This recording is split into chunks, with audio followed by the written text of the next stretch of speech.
Hello students, আমাদের এস1-এ পড়া হয়েছে আপাতত, কিন্তু পরীক্ষার হওয়ার কোনো সম্ভাবনা নেই। তাই আমরা এস2-র নতুন একটা চ্যাপ্টার শুরু করতে যাচ্ছি, যে চ্যাপ্টার নাম হচ্ছে তাপের ঘটনাসমূহ। তাপের ঘটনাসমূহতে মেনলি আমরা যেগুলো পড়ব সেগুলো আমরা পরে দেখছি, কিন্তু তার আগে তাপের যে আগের যেগুলো আছে, বিশেষত তাপ কাকে বলে, তাপের একক কী, সেগুলো আমরা নিচু ক্লাসেই পড়েছি। যেমন তাপ কাকে বলে? তাপ হচ্ছে এক প্রকার শক্তি, যা গ্রহণ করলে বস্তু গরম হয়, যা বর্জন করলে বস্তু শীতল হয়। এটা আমরা জানি। তাপের একক সিজিএস পদ্ধতিতে ক্যালোরি, এসআই পদ্ধতিতে জুল, এবং তাপ মাপা হয় ক্যালোরিমিটার যন্ত্রে। এগুলো আমরা আগেই দেখেছি। এখন যেটা পড়তে হবে আমাদের ক্লাস 10-এ, সেটা আছে আমাদের তাপের প্রসারণ। প্রসারণ মানে তাপ প্রয়োগ করলে বস্তু কেমনভাবে বৃদ্ধি পায়, এবং বস্তু বৃদ্ধি পায় মানে তার কী কী বৃদ্ধি পাবে? বৃদ্ধি পেতে পারে আয়তন, বৃদ্ধি পেতে পারে দৈর্ঘ্য, বৃদ্ধি পেতে পারে ক্ষেত্রফল। এবার সেগুলো আমরা পরে দেখছি। কিন্তু প্রসারণ কত ধরনের পদার্থের হয়?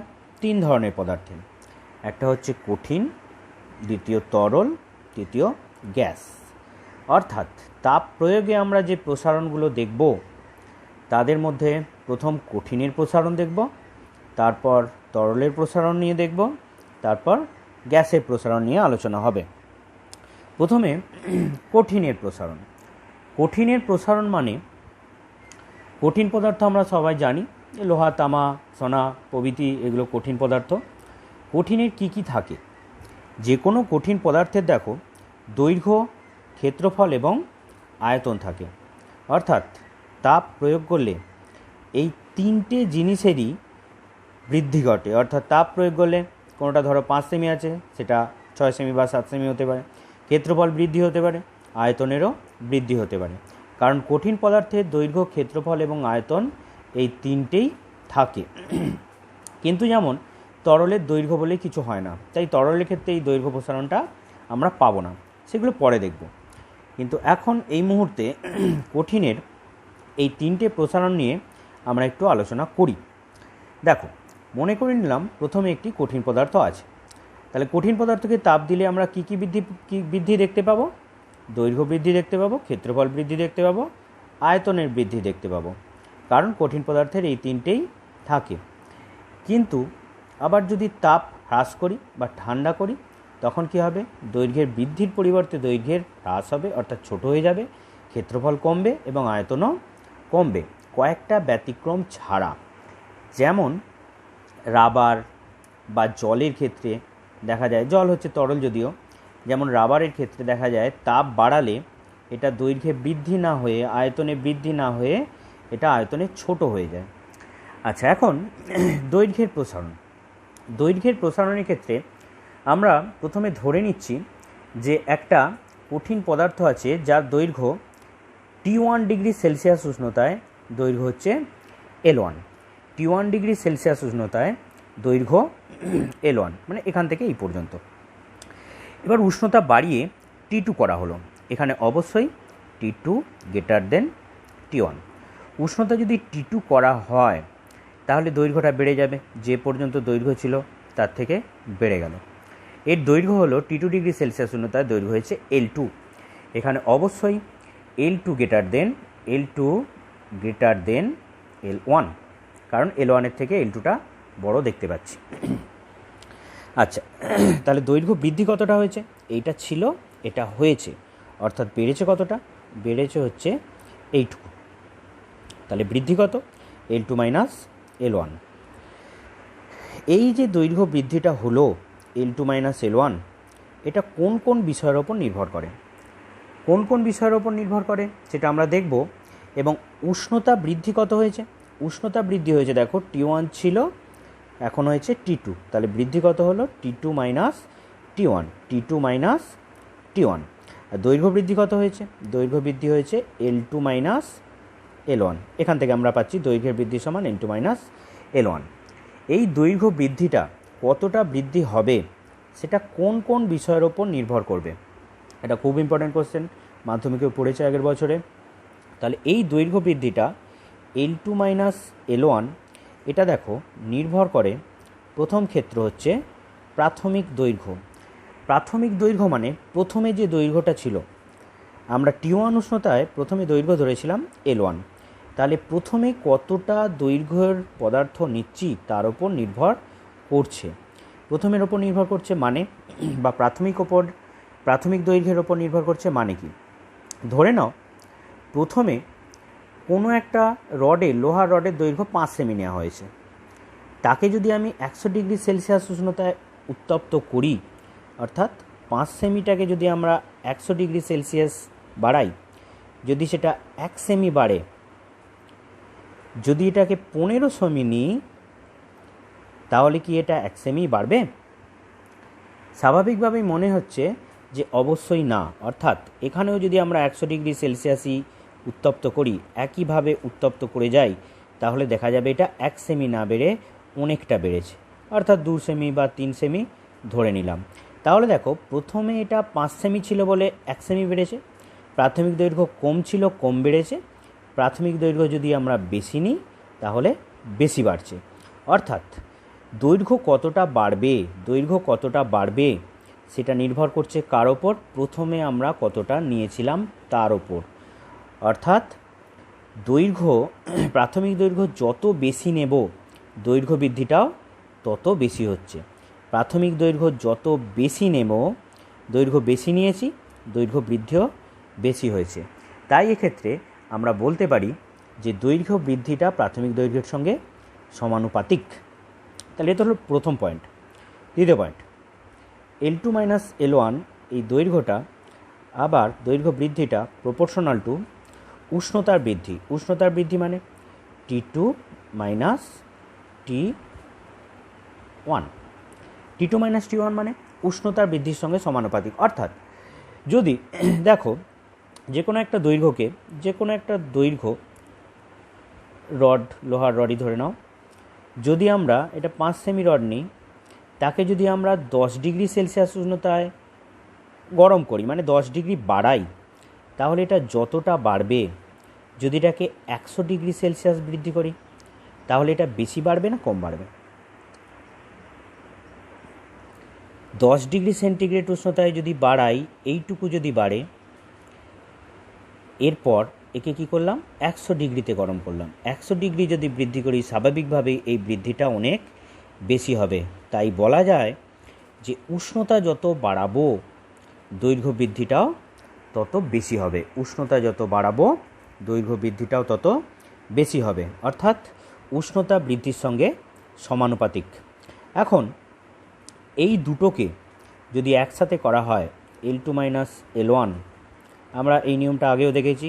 দুটোকে নিলে প্রথম এদিকে বাম দিকে এটা এলো, ডান দিকে L1 এলো, আর T2 মাইনাস T1 এলো।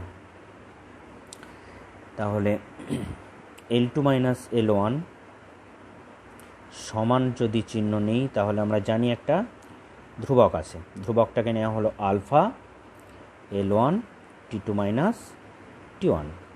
এখানে আলফা যেটা, এটাকে বলা হচ্ছে একটা সমানুপাতিক ধ্রুবক, যার নাম দেওয়া হয়েছে কঠিনের ক্ষেত্রে যেহেতু আমরা পড়াশোনা করছি, তাই এর নাম দেওয়া হয়েছে, কঠিনের দৈর্ঘ্য বৃদ্ধির ক্ষেত্রে পড়াশোনা করছে বলে একে নাম দেওয়া হয়েছে কঠিনের দৈর্ঘ্য প্রসারণ গুণাঙ্ক। তাহলে কঠিনের দৈর্ঘ্য প্রসারণ গুণাঙ্ক এই ধ্রুবকটাকে বলা হলো। এখন এই ধ্রুবকটা কি? তাহলে আলফা সমান দেখতে পাচ্ছি L2 মাইনাস L1, আলফা সমান L2 মাইনাস L1, L1টার নিচে এলো T2 মাইনাস T1 হয়েছে। এটা হলো আলফার একটা রাশিমালা। অর্থাৎ আলফা সমান আমরা কি পাচ্ছি? আলফা সমান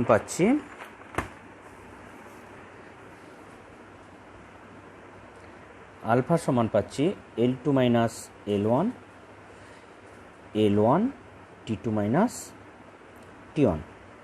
এক্ষেত্রে দেখো T2 মাইনাস T1টাকে আমরা ধরে নিলাম T, মানে উষ্ণতার বৃদ্ধি, উষ্ণতা বৃদ্ধি। তাহলে আলফা সমান L2 minus L1 divided by L1 into T আসছে, এখান থেকে এর মানটা বসিয়ে দিলে টি আসে। এখন আলফার যদি আমরা সংজ্ঞা দিতে চাই, অর্থাৎ আলফা মানে দৈর্ঘ্য প্রসারণ গুণাঙ্ক, এর যদি সংজ্ঞা দিই, দেখো L1 যদি 1 হয়, টি যদি 1 হয়, তাহলে সেক্ষেত্রে আলফা সমান L2 মাইনাস L1। তাহলে সংজ্ঞা কীভাবে দেব? দৈর্ঘ্য প্রসারণ গুণাঙ্ক সমান আমরা কী দেখতে পাচ্ছি, এটা কী ছিল, এটা হচ্ছে দৈর্ঘ্যের বৃদ্ধি, প্রাথমিক দৈর্ঘ্য থেকে দৈর্ঘ্যের বৃদ্ধি L2 মাইনাস L1, আমরা এখান থেকেই বলেছি এই যে দৈর্ঘ্যের বৃদ্ধি L2 মাইনাস L1। তাহলে দৈর্ঘ্যের বৃদ্ধিটাই হচ্ছে দৈর্ঘ্য প্রসারণ গুণাঙ্কের সঙ্গে সমান হচ্ছে। কখন সেটা? যদি প্রাথমিক দৈর্ঘ্য 1 হয়, মানে একক, এবং উষ্ণতার বৃদ্ধি যদি 1 হয় বা একক হয়, অর্থাৎ একক প্রাথমিক দৈর্ঘ্যে একক উষ্ণতা বৃদ্ধির জন্য দৈর্ঘ্যের যে প্রসারণ হয় তাকেই বলি দৈর্ঘ্য প্রসারণ গুণাঙ্ক। আবার বলছি, একক উষ্ণতা বৃদ্ধিতে একক প্রাথমিক দৈর্ঘ্যে কোনো কঠিন পদার্থের যে দৈর্ঘ্যের বৃদ্ধি ঘটে তাকেই বলা হয় কঠিনের দৈর্ঘ্য প্রসারণ গুণাঙ্ক। বই থেকে সংজ্ঞাটা দেখে নেবে। আচ্ছা, এর একক, দৈর্ঘ্য প্রসারণ গুণাঙ্কের একক কী হবে? দেখো, আলফার একক মানে L2 minus L1 divided by L1 into T, অর্থাৎ আলফার একক মানে এদিকে যারা আছে তাদের এককের মিলিত রূপ। তাহলে L2 মাইনাস L1 যদি আমরা সিজিএস পদ্ধতি নিই, সিজিএস পদ্ধতিতে যদি নেওয়া হয়, তাহলে এল হচ্ছে একটা দৈর্ঘ্যকে বোঝায়, দৈর্ঘ্য মানে সেমি, নিচে L1 আছে, এটাও একটা দৈর্ঘ্যকে বোঝাচ্ছে সেমি, আর টি হচ্ছে এখানে উষ্ণতার একক জানি আমরা সিজিএস পদ্ধতিতে ডিগ্রি সেলসিয়াস। অর্থাৎ দৈর্ঘ্যের এককগুলো কেটে গেল, এখানে পড়ে রইল শুধু 1 বাই ডিগ্রি সি, অর্থাৎ degree C to the power minus 1। CGS পদ্ধতিতে তাহলে কী একক হলো? Degree C to the power minus 1। SI পদ্ধতি যদি নেওয়া হয়, তাহলে এসআই পদ্ধতিতে দৈর্ঘ্যের একক এখানে কী আসবে? মিটার, নিচে এইটার জন্য প্রাথমিক দৈর্ঘ্যের জন্য মিটার, আর এখানে টি উষ্ণতার জন্য আসবে কেলভিন। তাহলে মিটার মিটার কেটে যাবে, তখন হবে kelvin to the power minus 1। অর্থাৎ এখান থেকে বোঝা যাচ্ছে যে দৈর্ঘ্য প্রসারণ গুণাঙ্কের একক শুধুমাত্র কার ওপর নির্ভর করে? একক শুধুমাত্র নির্ভর করে কার ওপর? উষ্ণতার এককের ওপর, উষ্ণতার এককের উপর নির্ভর করছে।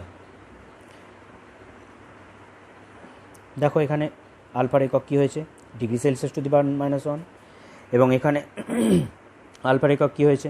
Kelvin to the power minus 1। তার মানে শুধুমাত্র উষ্ণতার উপর নির্ভর করছে, কিন্তু কখনোই দৈর্ঘ্যের ওপর নির্ভর করে না। দৈর্ঘ্যের এককের উপর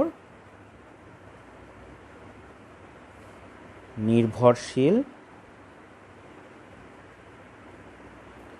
নয়, দৈর্ঘ্যের এককের ওপর নির্ভরশীল নয়। ঠিক আছে? আচ্ছা, এরপর কোনো বস্তুর যদি কঠিন পদার্থ যে কোনো নেওয়া হয়, তাহলে এখানে আলফার মান হয় মোটামুটিভাবে, আমি একটা যে কোনো পদার্থ ধরে নিচ্ছি, ধরে নাও রূপা মানে সিলভার। রূপার ক্ষেত্রে হয় 18.8 into 10 to the power minus 6 per degree C. এখন একটা কোশ্চেন থাকে যে রূপার ক্ষেত্রে এই আলফা বা দৈর্ঘ্য প্রসারণ গুণাঙ্ক এত বলতে কি বোঝো?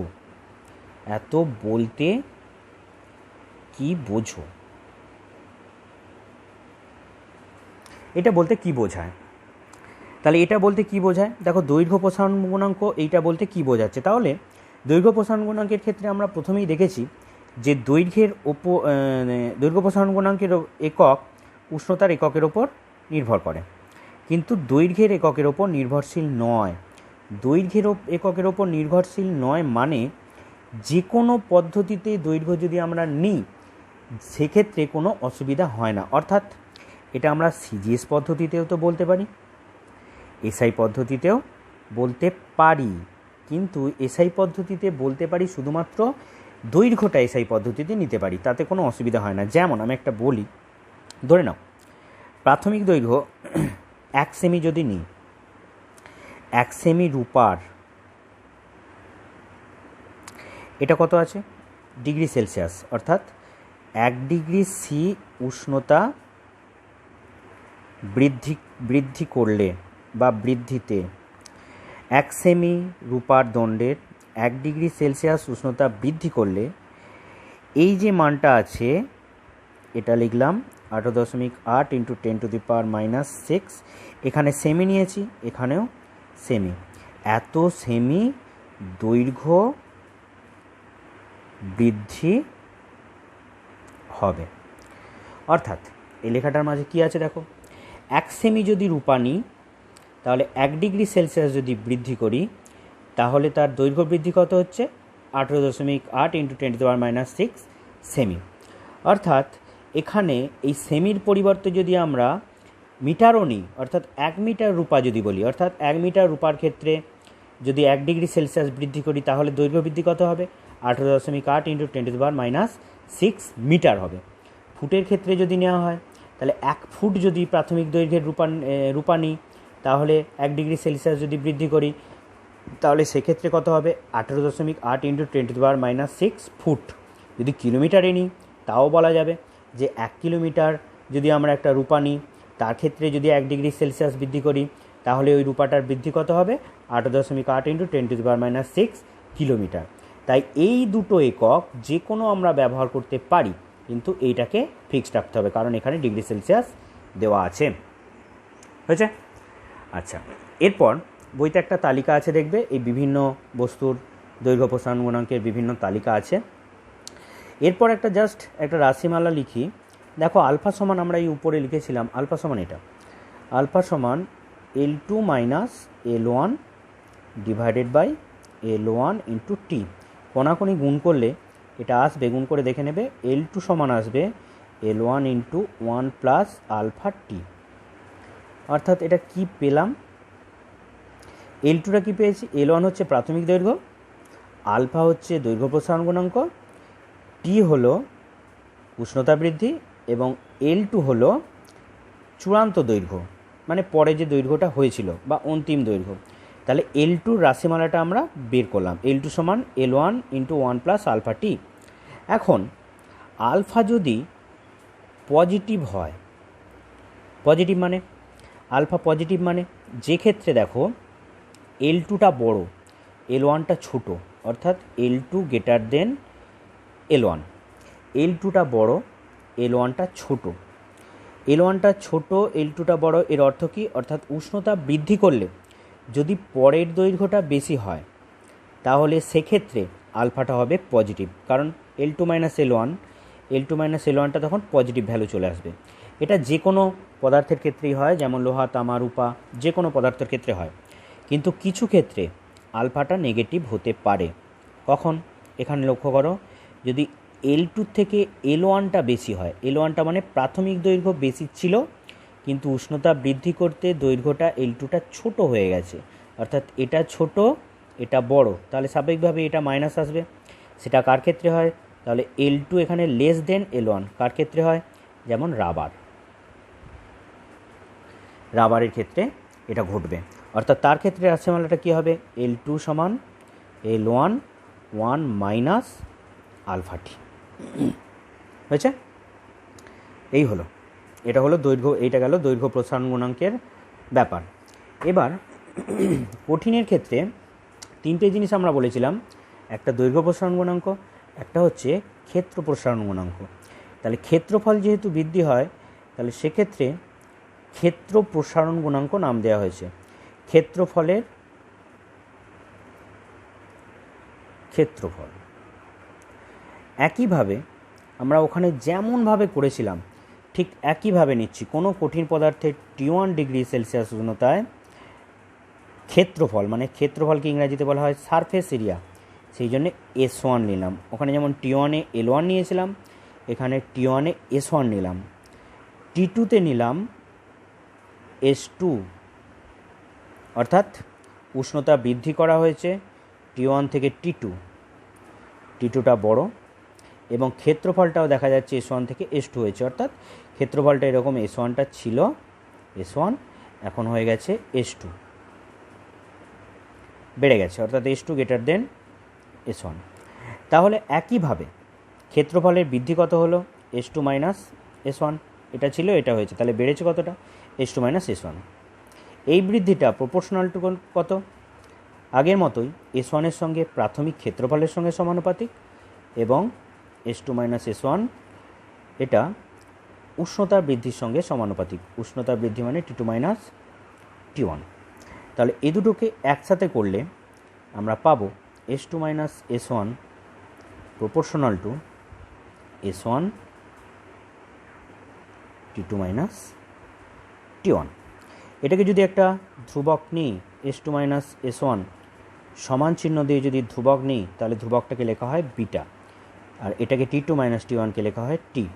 তাহলে বিটা সমান S2 minus S1 divided by S1 into T।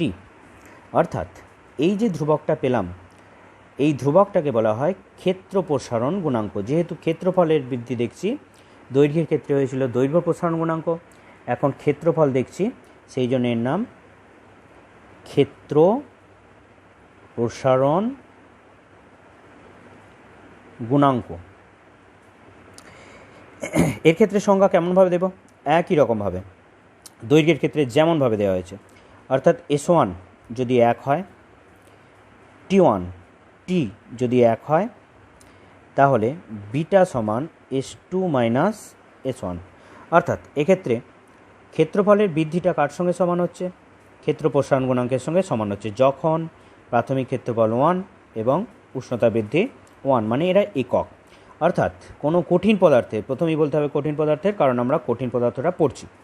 কোনো কঠিন পদার্থের প্রতি একক প্রাথমিক ক্ষেত্রফলে প্রতি একক উষ্ণতা বৃদ্ধির জন্য ক্ষেত্রফলের যে বৃদ্ধি হয় তাকেই বলা হয় ক্ষেত্র প্রসারণ গুণাঙ্ক। আবার বলছি, কোনো কঠিন পদার্থের প্রতি একক প্রাথমিক ক্ষেত্রফলে প্রতি একক উষ্ণতা বৃদ্ধির জন্য ক্ষেত্রফলের যে বৃদ্ধি হয় তাকেই বলা হয় ক্ষেত্র প্রসারণ গুণাঙ্ক। এর ক্ষেত্রে একক কী হবে? একই রকমভাবে একক দেখো, বিটার একক সিজিএস পদ্ধতিতে S2 মাইনাস S1 মানে ক্ষেত্রফল, দুটোই ক্ষেত্রফল বোঝাচ্ছে, তাই ক্ষেত্রফলের একক সিজিএস পদ্ধতিতে আমরা জানি বর্গ সেমি বা সেমি স্কোয়ার। নিচে প্রাথমিক ক্ষেত্রফল, এটাও সেমি স্কোয়ার হবে, আর উষ্ণতা এটা, তাহলে ডিগ্রি সেলসিয়াস, অর্থাৎ ডিগ্রি C⁻⁻1, কারণ এটা কেটে যাচ্ছে। দৈর্ঘ্য প্রসারণ ক্ষেত্রের যেমন একক ছিল, ক্ষেত্রফলের ক্ষেত্রেও একই একক। এসআই পদ্ধতিতে তাহলে কি? Kelvin⁻⁻1, অর্থাৎ এক্ষেত্রেও ক্ষেত্র প্রসারণ গুণাঙ্কের ক্ষেত্রেও তাদের একক উষ্ণতার উপর নির্ভর করে, আর ক্ষেত্রফলের এককের উপর নির্ভর করে না। এরপর আয়তন।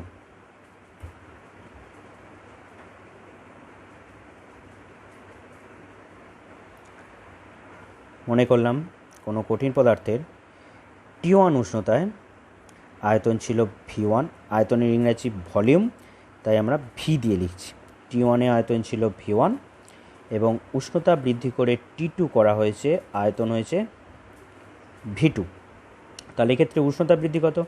T2 minus T1। আয়তনের বৃদ্ধি কত? V2 minus V1। একইভাবে আমরা ক্ষেত্রফলের ক্ষেত্রে যেমনভাবে করেছিলাম সেইভাবে যদি করে আসি, তাহলে এক্ষেত্রেও একটা ধ্রুবক পাবো। এক্ষেত্রে যেমন বিটা পেয়েছি, এক্ষেত্রেও একটা ধ্রুবক পাবো, সেটা হচ্ছে গামা। গামা সমান যেটা পাবো, এখানে যেমন দেখো S2 মাইনাস S1 ছিল, তাহলে এক্ষেত্রে পাবো